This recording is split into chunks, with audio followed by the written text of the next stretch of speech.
Salut, ça fait longtemps. Salut tout le monde. Ça fait plaisir de vous revoir. Moi de mon côté, j'ai déménagé et dans cette vidéo, je vais vous parler de quelque chose qui est très important pour moi, ma façon de jouer. Parce que j'ai une façon de jouer qui est peut-être parfois aux antipodes de ce qu'on peut entendre sur Internet. On va pas se mentir, la plupart du temps, ce qui est mis en avant, c'est plutôt le roleplay ou l'immersion dans le personnage. Et moi, ça me fait pas particulièrement marrer. Mais repartons depuis le début. À une époque, dans le jeu de rôle, on parlait des jeux de rôle. Ça vous paraît normal, donc on parlait de Donjons et Dragons, de Rollmaster, La vie de l'absent, Marin de Bretagne, Force the Queen, Mecha Arcanist. On parlait des jeux de rôle en eux-mêmes. Et ça semble logique, dans les courses de voitures, on parle de bagnole, de Chevrolet, de Volvo, de Citroën, d'Uber, de Decepticon. Moi, je connais rien en bagnole. Mais dans ces voitures, il y a des pilotes. Et dans les parties de jeux de rôle, il y a des joueurs et joueuses. Alors, on peut concevoir des voitures dont le pilote doit s'adapter à la voiture. L'auteur qui explique comment on joue à ce jeu, qui propose une expérience. Mais il y a aussi des pilotes qui créent des façons de conduire. Là, on va mettre la glissière initiale du. Deja vu, I just been in this place before. Higher on the street, and I know it's my time to go. Comme il y a plusieurs façons d'utiliser une voiture, il y a plusieurs façons d'utiliser des jeux. Dans le jeu vidéo, c'est assez simple, on a l'exemple du speedrun. Ce mec joue pas forcément comme moi je joue lui. Les façons de jouer ne sont pas anarchiques, elles ont leurs propres objectifs et leurs propres règles. Et donc dans le jeu de rôle, c'est pareil, il y a des façons de jouer. On appelle ça les jeux en tatata. Et donc il y a des écoles de façons de jouer. On peut parler par exemple du jeu en convergence où le but c'est s'immerger dans le personnage, du jeu en performance dans l'idée c'est justement une performance artistique de la partie. Alors évidemment un jour ou l'autre je vous parlerai de ça, j'essaierai de décrypter un peu, il y a déjà des vidéos qui existent, je mettrai ça en description. Moi je vais parler du jeu en harmonie. Alors déjà, qu'est-ce que l'harmonie? Alors l'harmonie, c'est un concept qui vient des théories atomistiques du jeu de rôle. Je vous envoie vers l'épisode dédié. Pour la faire simple, c'est un plaisir de création commune. C'est-à-dire, on s'amuse à créer quelque chose qui plaît à un peu tout le monde. Dans le terme atomistique, on dirait que c'est social et esthétique. Ouais, j'ai rarement fait un épisode aussi rentable que celui-là, hein. Imaginez, vous discutez avec un ami d'une série que vous aimez bien. Vous vous demandez c'est quoi la suite? Qu'est-ce qui va se passer? Alors, il y en a un qui commence à dire que tel personnage va faire telle action, voilà. Il y en a un autre qui rebondit, etc., qui dit, ah, t'imagines si, machin. Et en fait, ça crée une histoire. Et en soi, il n'y a pas de but, à part le fait de déconner entre amis. C'est un peu ça le plaisir d'harmonie, c'est-à-dire que chacun met sa pierre à l'édifice dans la construction commune d'une histoire. Et donc l'harmonie, pour le sortir en une phrase, c'est là où la fiction, avec des guillemets, se dirige vers le centre de gravité des volontés de jeu à la table. Voilà, vous imaginez, vous tirez chacun l'histoire de votre côté pour vos envies à vous. Donc vous tirez, imaginez, vous êtes plein autour de la table à tirer sur un drap, et vous lâchez une bille. La bille, elle va se retrouver à la situation, dans une situation stable, à égalité dans les tensions que chacun met sur le drap. Et l'idée dans cette façon de jouer, c'est que tout le monde essaye de maintenir la situation où la fiction se dirige vers le centre des envies de jeu. On s'immerge dans la création qu'on fait avec nos propres envies et celles des autres. Maintenant qu'on a ça, on peut se poser la question, mais comment ça se passe? Comment on peut se réguler par rapport à cette situation? Et ben là, on va parler de la communication. Alors, vous l'avez sans doute déjà entendu pas mal de fois, le jeu de rôle est un média. Mais alors, qu'est-ce que ça veut dire être un média? Donc, il a sa particularité propre et il permet d'exprimer quelque chose par rapport à cette particularité. Alors, je vais pas rentrer dans le détail, mais il y a plein d'outils dont dispose le jeu de rôle pour vous permettre de faire communiquer des informations à vos petits camarades de jeu.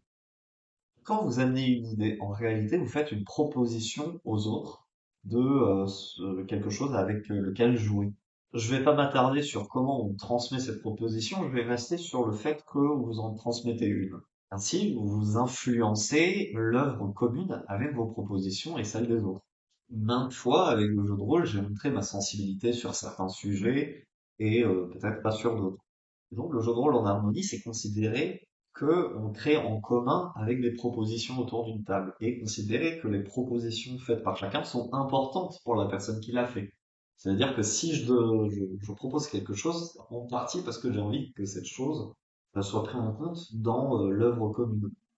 Régulièrement, quand on joue, on est à l'intention de l'autre pour bien que l'autre comprenne là où on va et s'il est d'accord avec ça, dans l'idée.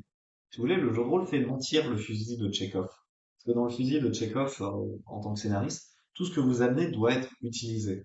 Le jeu de rôle, c'est pas pareil, c'est on balance énormément d'argile sur un mur et on voit ce qui colle ou pas. C'est on fait plein de propositions et on voit ce qui plaît ou pas. Et pour faire comprendre que quelque chose peut être développé ou nous tient très à cœur, il y a plein de petits mécanismes souterrains. Et donc, j'appelle ça le parler souterrain, mais bon, le nom est pas top, je vous l'accorde. Mais voilà, c'est le fait d'essayer de communiquer des envies de jeu, des envies des pensées, etc., non verbalement, avec des propositions.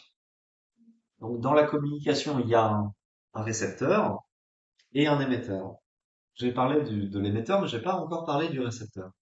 L'idée dans cette façon de jouer, c'est d'être sensible au parler souterrain des autres, de savoir qu'est-ce qu'ils veulent vraiment jouer.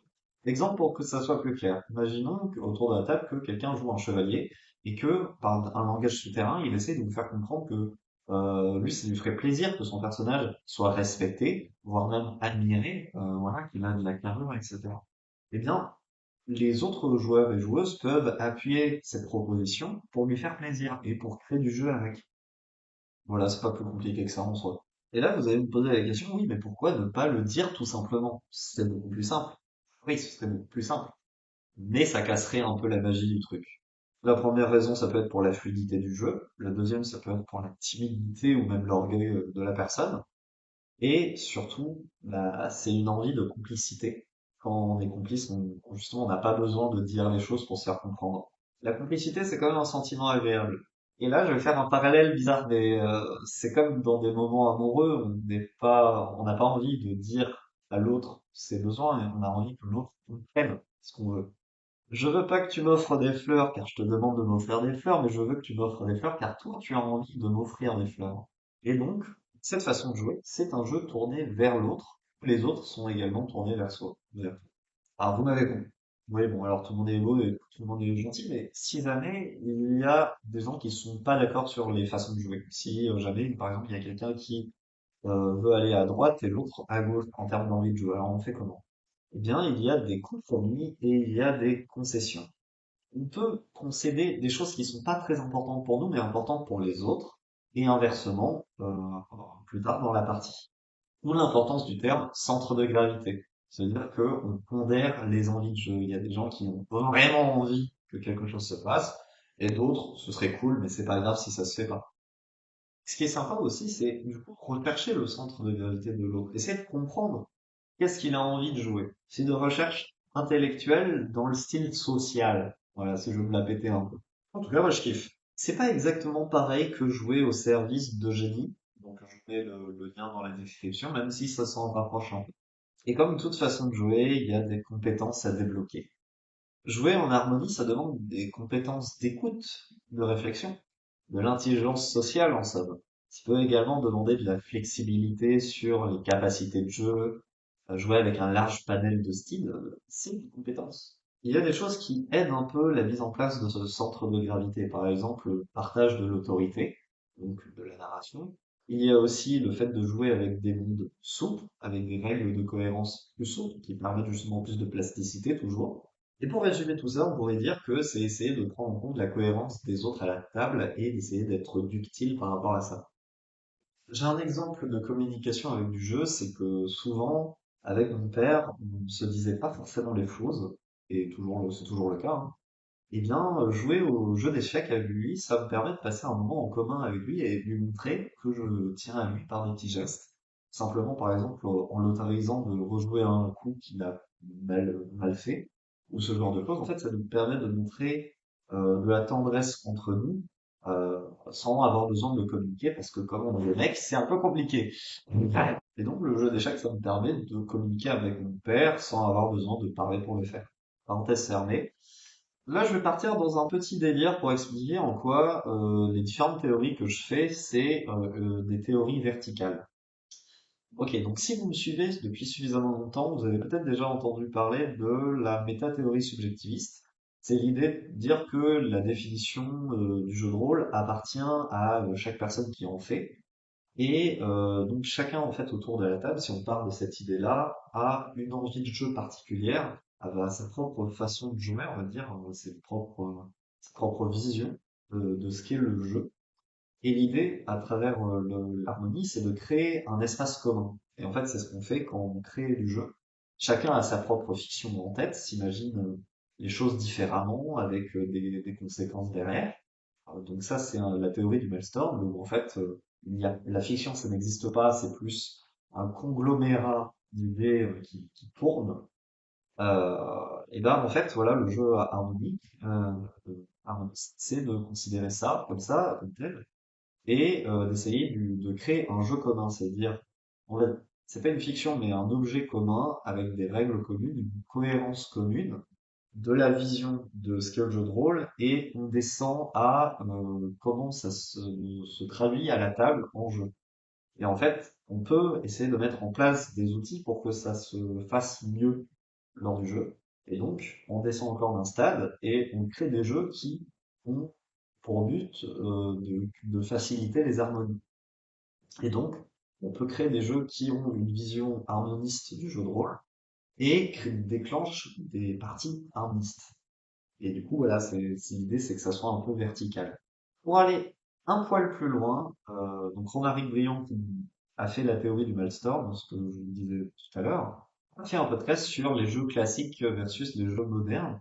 Il disait que justement les jeux modernes, ils avaient la compréhension de ce qui se passait à la table, c'était des propositions de chacun et pas se référer à une cohérence propre au jeu, qui est plus les jeux classiques, donc qui imposent leur propre système de cohérence et leur propre lieu commun, plutôt que de se le créer avec un jeu moderne. C'est moi enfin, c'est moi qui apporte cette définition-là par rapport à ce clivage-là. Du coup, un jeu de rôle moderne, selon avec ce clivage-là, c'est un jeu justement qui a conscience qu'on crée du commun pendant le jeu avec les joueurs qui y jouent. Que ce n'est pas le jeu qui peut le faire de son côté.